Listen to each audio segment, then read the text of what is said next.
RNG! RNG! RNG! RNG! RNG! RNG!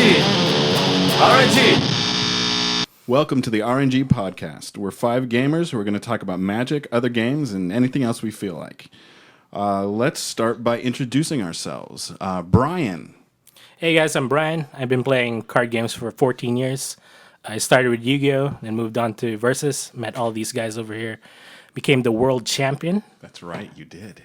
Yep. The one and only world champion of Versus. Yes, and the game died. Yeah. Right after that. Basically killed it. Nice. Good job. Good job, Brian. Yep. And then moved on to Magic. All right, let's move over to Josh. I'm Josh. I've been gaming longer than anyone else here, except for maybe old man Miguel. And I'm a professional slacker lately. Excellent. All right. Mr. Glenn. Hi, I'm Glenn. I'm the ad hoc Zudo mascot of this group, apparently. Been playing video games and games since I was a kid. Moved on. Started with Pokemon, moved to Yu-Gi-Oh!, then to Versus, and then on to Magic, and now Hearthstone, which is very infectious to me at this point in my life. But yeah, that's what I'm pretty much doing at this time. All right. Mike. Started playing Yu-Gi-Oh! Played Versus. That's how I met all these fine fellows. Took a little break from card gaming, then got back into doing Magic competitively, and also Hearthstone. All right. And I'm Miguel, and I have been, I really got into gaming with Versus System. Played that until Brian killed it, and then moved on to Magic a little bit. Currently playing around with the Marvel Dice Masters and the whole Dice Master sets. Those are kind of cool. But probably not as hardcore a gamer here as some of the others, like World Champ Brian. Not even close. Not even close. Nope. And so I'm going to throw it over to you, Brian, because we're going to start talking a little Magic. Yeah, last weekend, Pro Tour Fate Reforged happened, and it was really exciting. There's a lot of shuffling and just searching their decks. Actually, not that exciting watching it, but the results are really interesting. Before you go into them, as a group last week, we were making guesses about who was going to win or what kind of decks we'd see. Was anybody close? No. Okay, awesome. Well, that's we cool. are.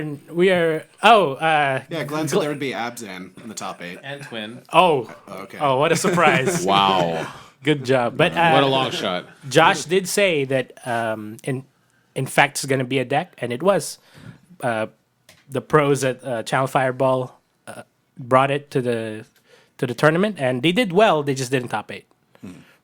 Yeah, there were a couple win-and-ins for top 8 for Infect. Yeah. That didn't quite make it. Yeah, the Abzan decks beat them out. Yep.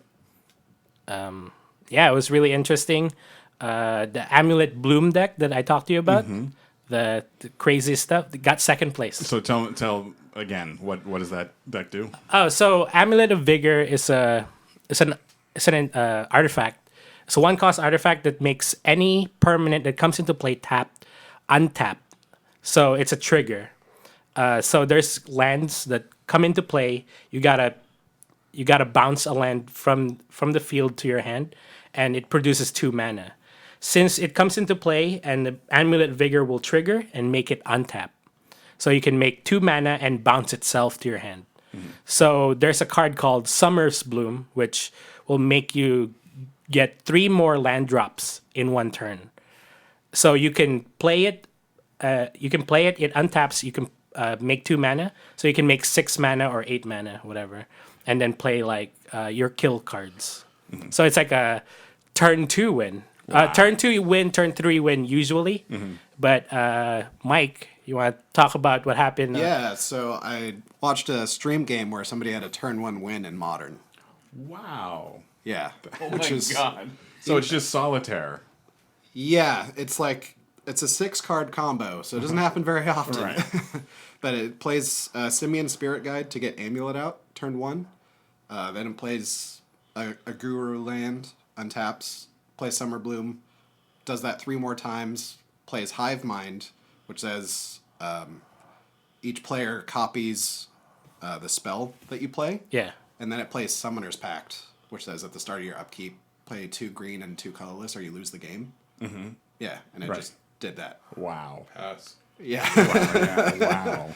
it was ridiculous. Single tier. Yeah, turn 1 kills in Modern. Not very likely, Right. but It happened. yeah, it happened. Wow. So there's that power of that deck. It's Okay. just So how far did that make it? Did that actually make it to the top what? second place. Place. Wow. Yeah, it faced a blue deck, which is the worst matchup for that deck. Like counter spells are really hard for that deck to overcome, and Blood Moon. There's a card called Blood Yeah. Moon, 3-cost enchantment. This makes all non-basic lands mountain, and that deck is all non-basic lands. There's Yeah. one Right. forest in the deck. And it doesn't need mountains. No, it does Yeah. not need mountains. So yeah, we were just joking about it last week because it 4-0'd a daily. No, it won SCG Open, Yeah. like just a 5K, and yeah, it was like, oh, we were talking about it. Now I got second place. Apparently, a lot of was Sam Black, right? Yeah, Sam Black and his roommate and 6 other guys ran it, and Sam Black's roommate, which is It's like Justin Cohen. Justin Cohen. He's the one. People say that he's been running the deck for like years. So he's like a master pilot of that deck, and he's still slow.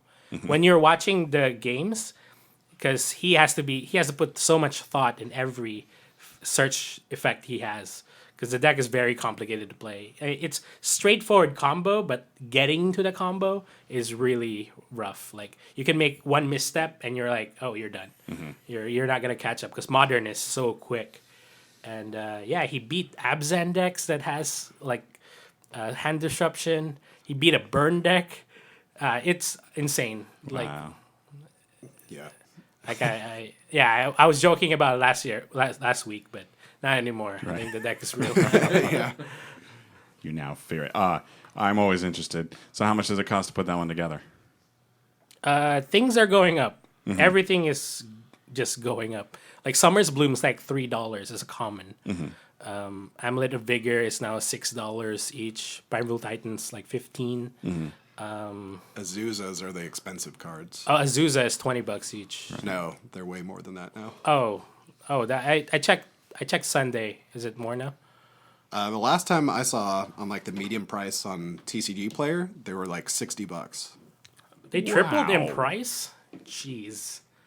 That was the last time I saw on their like medium how much this card is selling for thing, and I was like, I thought this card was not expensive. Yeah. It's like a trash card Yeah. in Kamigawa that's been it's played in like Commander because it's Yeah. a legendary creature that makes you get 2 extra land drops, right? Yep. And yeah. Wow. It's not even the main focus of the deck. But it runs 3. It does run 3. So But yeah, we're talking about the second place deck, but the first place deck is Blue Red Twin. And that deck is good. We talked about it. Surprise. Yeah. We talked about how good that deck is, and that deck is pretty weak against Abzan. I wouldn't say too weak. It's like 45-55 matchup, but yeah, it got through. He played amazingly. He was really deliberate, and what's his name? Some Spanish guy. That's a weird name. Yeah. Does that usually play to time then? No, it's just in the top 8. There's no time limit. Oh. so they go especially slow. Wow. Antonio del Moral Leon. Yeah. When I first started reading his name, I thought it was going to be Antonio De La Rosa. I was like, oh, okay. Oh no, I don't. Not him. Not him. So Azusa Lost But Seeking is $43. $43. Nice. TCG mid. Okay. Still double the price Still I double. saw Yeah. on Sunday. And probably still going to go up to 60 anyways at some point in the next couple weeks. So did you guys? Any of you guys see the finals? The Pro Tour? Yeah. I still haven't caught up watching it yet. Okay, and you guys haven't seen any. I saw a piece of it as I walked into Channel Fireball. Okay. Yeah, I wouldn't call it. Okay, so Went to Channel Fireball. I did. I had to pick up some sleeves. so in the finals, it was 3-1. It wasn't that exciting, but when he won, he just like put his deck back, did a Kobe fist pump, and that was it. There was no confetti. There's no balloons. It's like it was so just chill. I don't get it. Like the production value of the whole event was really well made, right? And that was the winner. Like he won, and that's it. Like, Little fist bump, 140 grand. Right. No big deal. yeah, 50 grand, whatever. Yeah. And it's like like you can see how happy he is, but you know, every other, if you watch any esport, like for like League of Legends and stuff, there's like sound effects, like fireworks. People are jumping off. Yeah, and there's models running around. And what they it's just needed. like, I think it's a big accomplishment, and it's just kind of, and then the trophy presentation, just like 8th place is, it's like, it's so like down. I feel like they should celebrate it more. Right. And like with a half-hour wrap-up and Yeah. interviews and It was team climax. it was well made. There's interviews and stuff, but it was just like he won. right. I know everybody thought he was gonna win. It was like a 70-30 matchup. Right. So They should to make it more exciting. I'd say bring out a big check with 2 gold bikinis like they do in every other event, yeah, and he'll get excited no matter who you are. yeah. It's I was pretty disappointed at that part because everything was like high quality. There's like 6 hosts, like each of them are really knowledgeable. Like 4 of them is Hall of Fame Magic players. Yeah. You know, yeah. I just felt like it could be better. But yeah, moving forward, we're gonna play, me and Mike, maybe Glenn. I don't know. We're gonna play in a modern PPTQ, prelim Pro Tour qualifier. So there's a new system out. I don't know, everyone pretty much knows, but you have to win this prelim PTQ to get qualified for the regional PTQ, and you got a top 4 in that one to get an invitation to the Pro Tour. So you have to win 2 tournaments in a row, and you can only be qualified for 1 regional PTQ every season, every 3 months. So when you qualify, you get to play in that 1 RPTQ, and that's it. You get to qualify for 4 a year to try and qualify for the Pro Tour. And this changes it because before you could just do whatever. Before you can just play in a PTQ, and if you win that one, you're invited. Got it. So I feel like you have more chances back then. They But put another step in the way. Yeah. You went instead of just winning the Pro Tour qualifier, you have to win a qualifier to qualify for the Pro Tour qualifier. Right. That which qualifies you for the Pro Tour. Is this going to affect any of the? Is this going to affect anybody? Like, It's gonna people are affect the numbers. I hate that. Huh? Like people are going to be like, I hate this. This is dumb. Like for the more experienced players that are up there, or like It'll take a while for I think the lower tier players to figure out that they're kind of getting screwed. Right now, it's just they've had it described to them, but I think for it to become real, it'll be a while before they're like, oh, wait a minute, this is not. I won good. that PPTQ, and now I have to wait. You know, or then I get to my PTQ failed, and now I have to wait 3 months to try again. Oh, Yeah, okay, we're now I lucky get in the that. NorCal Right. that we get a lot of PTQs before. So I guess it's better in a sense for smaller towns because they just have to, their store just has to qualify for the PPTQ. So it's easy. And it's less people. And then our PTQs are much larger because it's Right. regional. But the regionals, I don't know where it's going to get held. So it could be in Sacramento. If we qualify in the end and it's like Sacramento, right? And it's like, who's qualified for our PTQ? And we like go to Channel Fireball and our friends over there, who's qualified? And there's like one person. So I was like, oh, I'm testing with one guy. Right. You know, or gal. Right. But but yeah, it's just, I don't know how this is. So you guys are going to fly to Arkansas then and find that. Crush them. Yeah, crush them. And then, good plan. Good plan. Arkansas would be the middle section of America. I think it would be Phoenix. Come on, Yeah, okay. much better. Arizona. But yeah, Closer.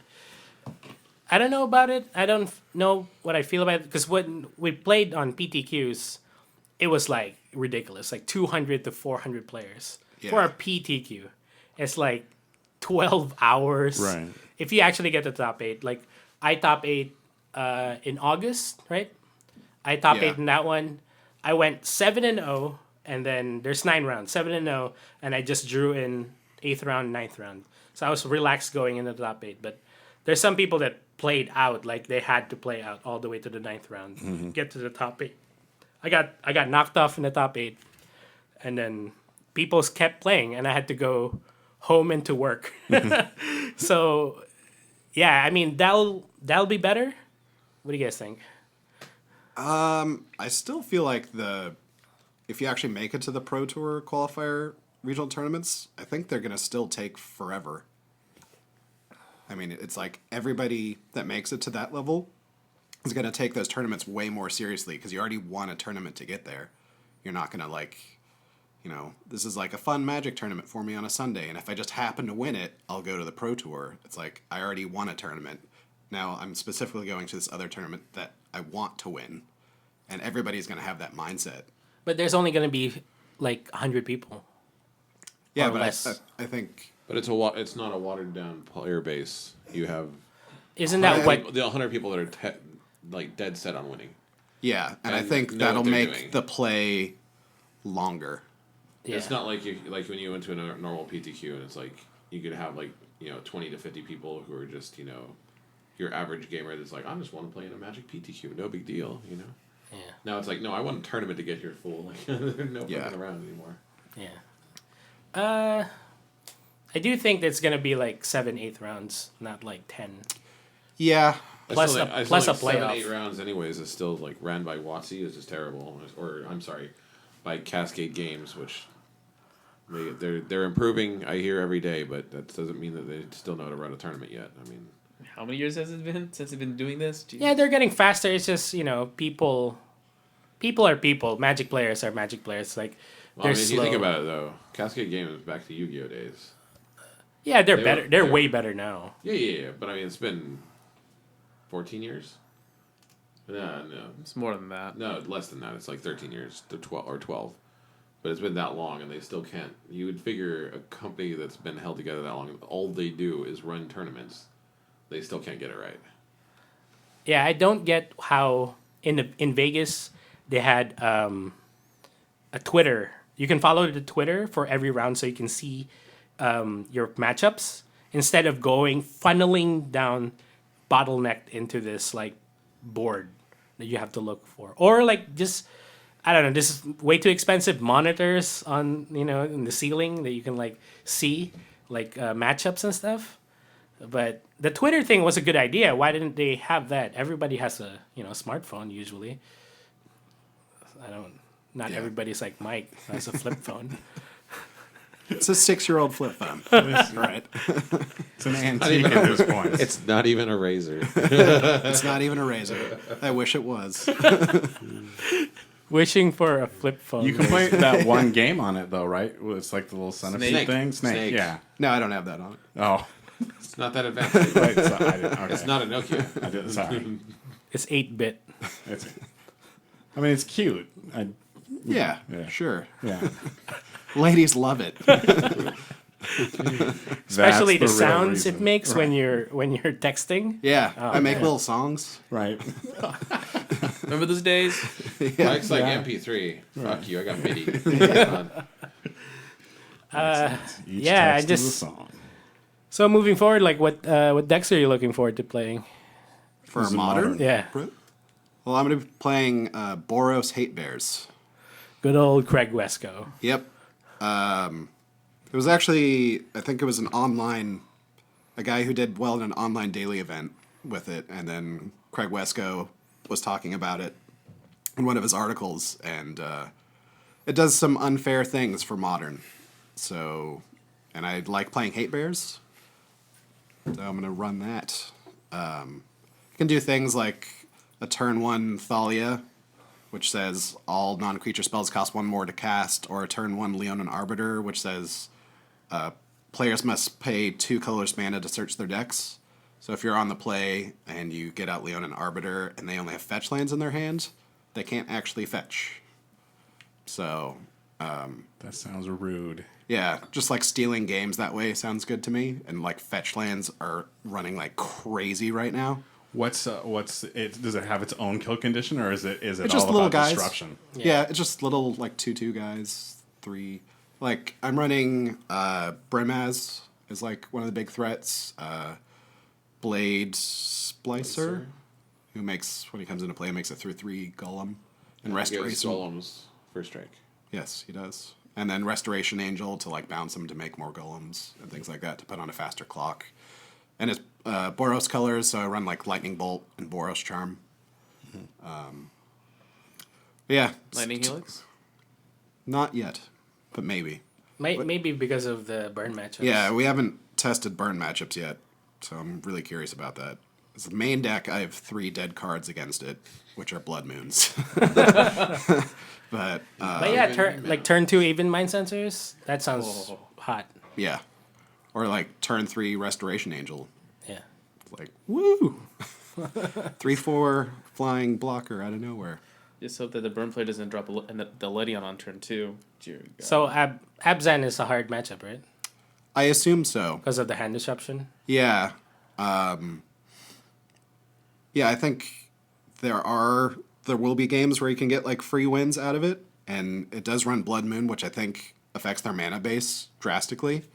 Like Blade Splicer matches up well against Liliana, so I think there's game there. I don't know how good that matchup is. We have to do more testing. Yeah, in the coming weeks we'll be playing and proxying Yep. because we don't have 4 Tarmogoyfs. When is it again? Gotta save up. What? The PTTQ? PPTQ is the end of the month. Oh, okay. So the Sunday after Ronda Rousey beats Katzengana. Yep. So after UFC. So it's not February 20th, but March 1st. What? The date wise.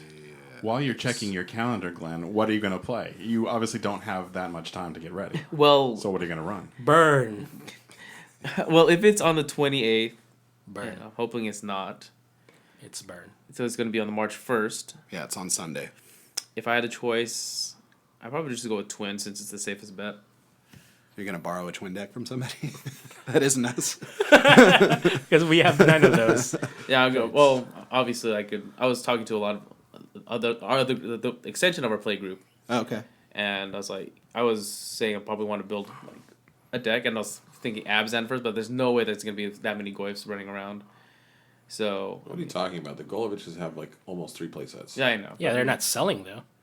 No, it was just. But they'll let you borrow them. I mean, Yeah. it's not a big deal. But I Especially mean, since none of them are going to be running it.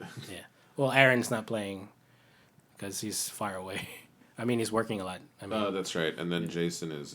he's been playing. Yeah, but he's not going to be playing that though. but yeah, I mean, with Twin, it seems like it'd be the safest bet. It's one of the decks that I always wanted to try as well. So it'll be something interesting to try out during this PPTQ. See how it works out. What are you gonna play, Brian? I'm looking to playing Bant mid-range or just play Boggles. But Boggles didn't show up in Pro Tour, which worries me. Why the pros didn't like it. There was only 2. They in the were whole waiting tournament. for you, Brian. But it never shows You up. have in to mass crack anyways. Yeah, 2 is really low though.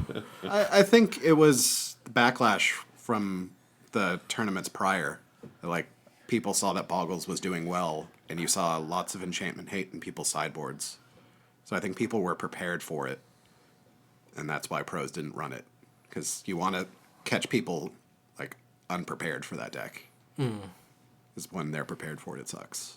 See, and now no one's expecting it, so that's your opening right now. It's like, And oh, then it's the not gonna Abzan matchup probably is rough, I imagine. The hand disruption on top of Liliana. Yeah, but if you get to drop a 1-drop on 1, the hand disruption doesn't matter. Yeah. You have to fly out to lose at that point. Okay. But yeah, the Dried Arbor fetch plus the suppression field makes Liliana irrelevant Yeah. if you draw those cards. Which a fetch land, I mean, the deck runs like 7 fetch lands to get to Dried Arbor. And yeah, once that happens, they have to have a second Liliana to get you. But the suppression field will just make it irrelevant. Like Yeah. They have to get to 5 lands, which you should kill them by then. Yes. So yeah, I'm still kind of looking around what I want. I'm comfortable playing Boggles and Living End. So those are the two decks like I played a lot of. I played like 6 months worth of Living End. I played Mono Green with Blood Moons too. That's the one I top 8 with.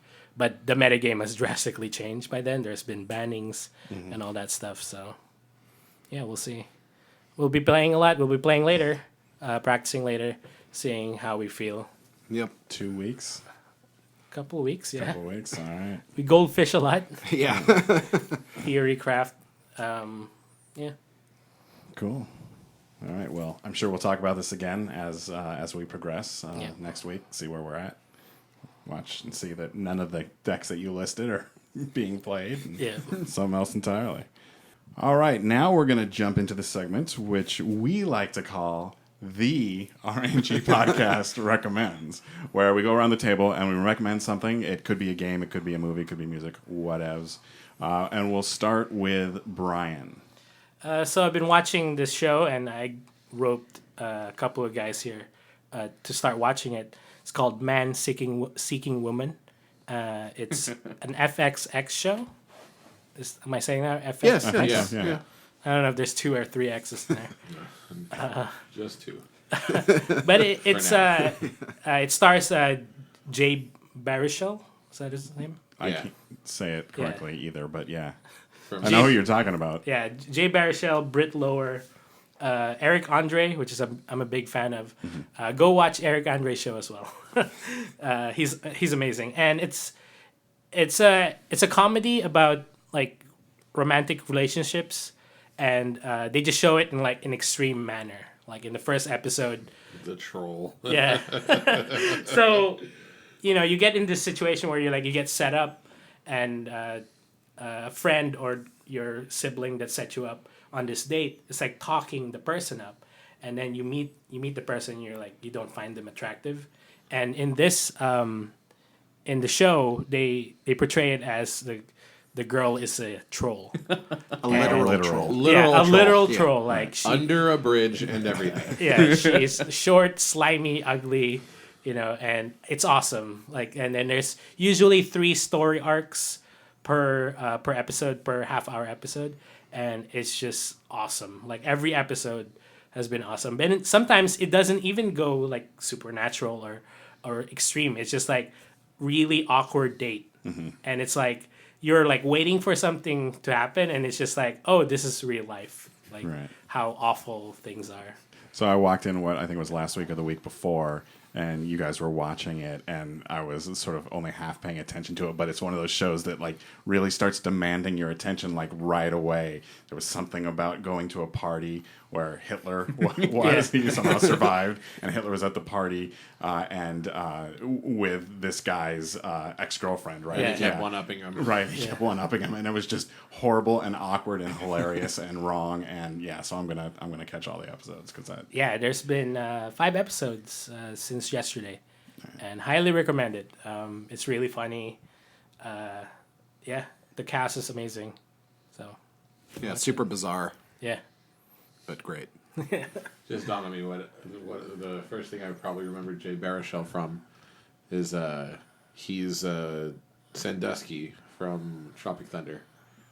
Yeah. yeah, But even before that, where he stole my heart was in Undeclared, which was the show that they did after Freaks and Geeks, Apatow and company. So there's a lot of familiar faces from Freaks and Geeks, and then that's 1 season rather than right, 2 yeah, seasons exact- of Freaks yeah, and Geeks. yeah. So Just after that, he did a really good indie film in Canada called Fetch and Cody. and he was in, and I didn't realize this, and I just saw it like last week, and I'm like, oh my god, he was in Almost Famous. He plays just a really a minor role as a groupie. So seeing him in there was kind of funny. But I want to say this about Man Seeking Woman. I actually don't like the main guy, like the actor. I find him like extremely off-putting, but it doesn't matter because the show's that good. I love him. Do you? Carp, yeah. Okay. Who he was in the undeclared, but yeah. I was thinking Fair about enough. she's out of your league. Yeah, Oh, it's that not one bad too. too. Yeah. Can't forget Sorcerer's Apprentice. God. Yeah. Wow. Can't you? Can you? No, I it's never got saw Nicolas it, Cage. actually. You can't forget it. Oh, I never saw it. Yeah, Yeah. Nick Cage is in it. Even He's, though Nick he's Cage like is in it. a wizard I know. mentor. Exactly what Yeah, it it's is. great. And that's why I've never seen it. Would you recommend that, Mike? You don't have to use this as your recommendation. Yeah, this won't be my but- recommendation. Okay, I won't recommend but it. okay, yeah, I think good to know. Unless you just love Nicolas Cage. And who besides Josh doesn't? But yeah. Well, I loved NEXT, which nobody else does. I recognize that as a Nicolas Spelling Cage. next. I was hoping nobody would notice or realize when I was talking about it. So I spelled it out. Oh, Jesus Christ. All right, well, good recommendation. Moving over to Josh.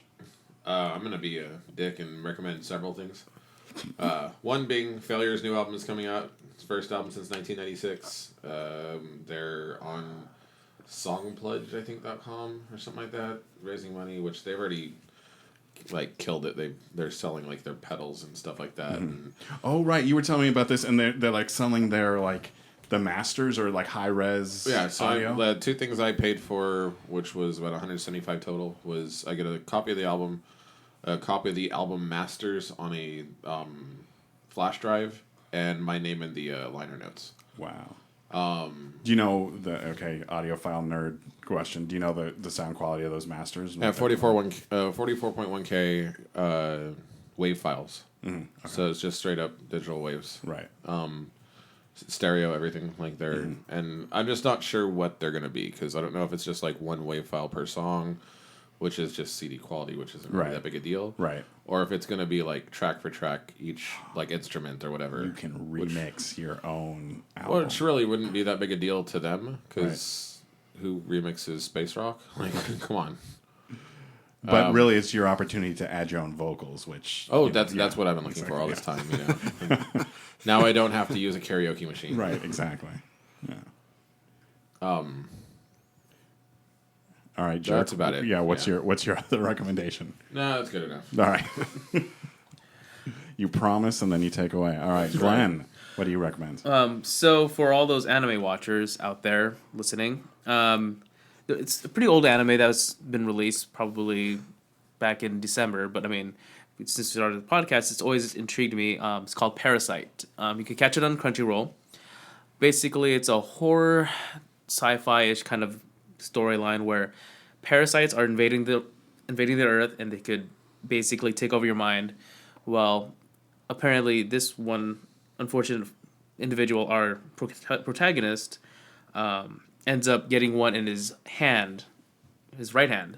So now he's able to not control but live in, like, I guess, symbiosis with it. I don't know the Yeah, word. parasite. Yeah, symbiosis with it, and essentially it moves on from there to like his struggles of why he has it, but also befriending it for some awful reason because he knows it could kill him as well. But it's really interesting, just the character development of it, because it made me want to read the manga because I couldn't wait to figure out what was going to happen after the second episode. So I went ahead and read the manga for it. Just I like can't every believe- other anime you fuckers watch. Yeah. I can't believe you got to read that. That was like 1970, 1980, and it was terrible art. I tried reading one, and I just couldn't do it. I was able. Well, unfortunately for Brian, like he couldn't get it. I sludged past it. I mean, but I really do appreciate of how they're translating it into modern day technology. Like before, like in 1990s, when it was released, they were still using landline phones. Yeah. And like now they're using smartphones, which is a nice little upgrade to what they were doing. The artwork definitely was upgraded as far as like the facial expressions, the character designs, and like the facial just basically how the characters were just portrayed. But yeah, definitely if you want something that's like on the edge and keeps you like really interested and just always wanting to have more, try it out. It might get you hooked like it did with me because it was Brian's fault again. Yes, I watch every TV show except for reality TV. Right. I try everything. Yeah, because he's got standards. Hey, I drop shows. I just try everything. Occasionally. Which is Because if good. I say it sucks because I watched it and I didn't like it. Yeah. Yeah, it's good. It's just you can always be a reference, right? It's just like I don't know. Brian probably watched it. Brian, was it good? And then you can sort of do that. But at first, I didn't believe you. But then you really sleep like 6 hours a week or something. So then I'm like, oh, that's what he does with the downtime. Insomnia. Yeah. All right. We're going over to Mike. Mike, you got a recommendation for us? I do. It's a band that I feel is amazing, but I feel like nobody knows who they are. And I'm going to typecast them with their genre by saying they're a Japanese screamo band. Yes. But that doesn't do them justice. Ruh-roh. Does not do them justice. I must listen to them now. Yeah, they're just like really Who? like Envy is the Envy. band. Sorry. Letter N, letter V? Or Just like ENVY? the ENVY. Oh, okay.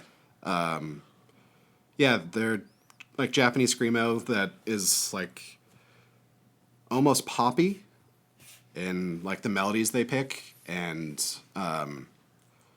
just like really beautiful songwriting. It really benefits from not understanding Japanese because their lyrics are horrible. Or the translation of their lyrics are horrible. Well, it's like they have them in English in their albums. Oh, okay. So they're okay. really just they're bad lyrics, Right. but because they're in Japanese and they're like really like passionate vocal performances, it like works well for them. So that's my recommendation. If you like hard, beautiful music, check out Envy. All right. Moving to my recommendation, which apparently is controversial because when we were talking before this podcast, I said, here's my recommendation. And Brian's like, you're recommending that? So here we go. It's the Miguel versus Brian face-off. I'm going to recommend at least the first episode, because it's the only one that I've seen. I know there's 2 out there, of Better Call Saul. I was a big Breaking Bad junkie. I loved it. I thought it was some of the best television just flat out ever. And had me on the edge of my seat. Only because you don't watch Person of Interest. Right, yes. But, okay, here's where you're being a jerk. Another recommendation inside my recommendation. You were just waiting until it got to me. So we'll have to get to that because actually both you and Brian are totally down with that show and are trying to beat people into submission until we sit down and watch it. So that's probably something Club them definitely over the worth head into right submission. checking out. But anyway, back to Saul. I had just a whole bunch of reservations about this. Like, you just leave Breaking Bad alone. You leave everything about it alone, and it's over and it's done. But they're going to do it, so I'm going to watch it. And I just thought it was quality. It was a little slow in the beginning, I thought, and it was a little bit, they go through these segments where like, what the hell's going on? But then 5 minutes later, you understand what's going on, and then they confuse you again. And I don't know, it worked for me. It had just enough of the flavor of Breaking Bad. It had a lot of the comedy. Of course, Bob Odenkirk is just like awesome in it. From the very, very beginning, where they sort of reveal where he is now. Spoiler alert for the first minute from Breaking Bad to going back into the past, which is really what the show is about, to his pre-Breaking Bad days, Saul's pre-Breaking Bad days, and just sort of tastefully, in my opinion, weaving in stuff from Breaking Bad just enough to keep it interesting. And it also sort of always had me guessing, like, oh, I think they're going to go this way, and then they go a different way, and it works. So that's sort of my review of the first episode. Brian. Who's Saul? Saul. Bob. Am I saying his last name Yeah, right? you were saying it right. Yeah. Yeah. I don't recall who he is in the show. I only watched season. He's the lawyer. He's the lawyer that Is that later, Bob. Was that later in the show or something? Because I only saw. What was that? Was Brian- that season 2 or 2? I think it's season 2 that he comes in. Yeah. Maybe it's the second half of season 2 because I've only watched like 6 episodes into season 2 before Yeah. I got tired of listening to his wife. Yeah. Yes. But that's who he is. Okay. Yeah, I really like the opening, the whole like him working at Cinnabon and then getting him into his apartment and watching his old promos and stuff like that. Spoiler alert! I'm gonna talk. Yeah, I'm for gonna the talk first- about a bunch of the first episode. Don't you dare talk about the second episode. Oh, Don't you Okay. dare. Okay. So wait, to preface this, have you dropped the show already, Brian, or are you still? Oh, no. Still giving it a chance. Breaking Bad is one of my favorite shows. Like at the top 5 favorite shows. Above person of interest or below it? Well, Breaking Bad has finished, so I know where I stand with that Unfair show. comparison. Okay. Person of Interest is like really great right now, but it could end really badly. Right. As like 90% of TV shows. Lost. Like Yeah. so yeah, the first episode was okay. It was just like I don't need to hear this. I don't need to see this. But I think that's what you think right now, which is why I mentioned it. It seems like a little bit slow, but like just knowing the creators, like I think there's a bunch of stuff in Breaking Bad that you quote unquote didn't need to see, and then it's just like this beautiful build. And so maybe I'm putting too much trust into them, but like I just feel like this is all going to pay off. Like everything that they're doing is done for like a very specific reason, and I don't know. Yeah, maybe I'm too much of a fan. I mean, And A&E's got a pretty good track record right now. So we'll talk. We'll talk when you catch up. Okay, all right. I mean, So I what know you're telling when- me is the second episode just sucks. I know it's just I can't explain it without spoiling it. All right. But yeah, we'll talk after we watch 3. Are they doing 2 episodes a week? No, I think they're only doing Monday nights. yeah, that was just for the first round. Yeah, they were just trying to catch you after you're catch all the Walking Dead fans. Oh, it's like a Yeah. a Yeah. lead in. There's still fans of that show. Yeah, There's quite a so few. many. Yeah. Did you Yeah. hear the Walk-a-con? Whatever that is, the Walk-con. So bad. Walk. So if we're done with that, I just read something on IMDb that is just released 15 hours ago. Pretty interesting by Cinnamon Blend. So Breaking news. Hold on. Do we have like not a really track? breaking news, but it's 15 hours later. Oh, so. okay. All right. Well, and then by the time we put this up, it'll be you know. Like, Yeah, so 5 days ago. exactly. So Dave Bautista, who Oh, no. no one would have ever guessed could actually get a good role, but was Drax the Destroyer in Guardians, and is getting the Spectre's Mr. Hinks role. But his next role that he's also going to be in is he will be the Kurgan in the Highlander reboot, which was What? previously Clancy Brown, who is well known from all sorts of shit. Pet Cemetery, Starship Troopers. Starship Troopers. He's the voice of Mr. Krabs and SpongeBob. Carnival. Yeah, Carnival. who's He's the in all preacher? sorts of shit. He's amazing. But so Batista's going to be the new Kurgan, which I don't know how I feel about that because Clancy Brown is the bomb. Like, Is this a dis recommend? What? no, just a comment. I'm not commenting one way or the other. I mean, after Drax, I'd be willing to give Dave Bautista a chance in other roles. I'm not sure that I want him in my Highlander I one think he's movie, like which is the only perfectly casted in Drax because he's a big muscle dude. with no emotions. Yeah. So I don't know. The Kurgan isn't really the smartest character on the planet either. But then again, I mean, we're talking about a series that is kind of like The Matrix. I'll watch the first one and be happy to forget the others exist. Highlander Endgame, worst movie in my opinion. Did you watch part 2? Did you watch Highlander Endgame? Or part 3? Dude, the one with Mario Van Peebles in it is so amazingly horrible. You had me at Mario Van Peebles. Exactly. That's- yeah. Like, words can't describe how bad that was. I remember watching that when I was like 12 and going like, this is a pile of shit. Like, that's what I thought. Like, Drop Dead Fred was like quality movie. Not to hate on Drop Dead Fred. That Right, movie is no. fucking awesome, but not for the acting purposes, you know? So, person of interest?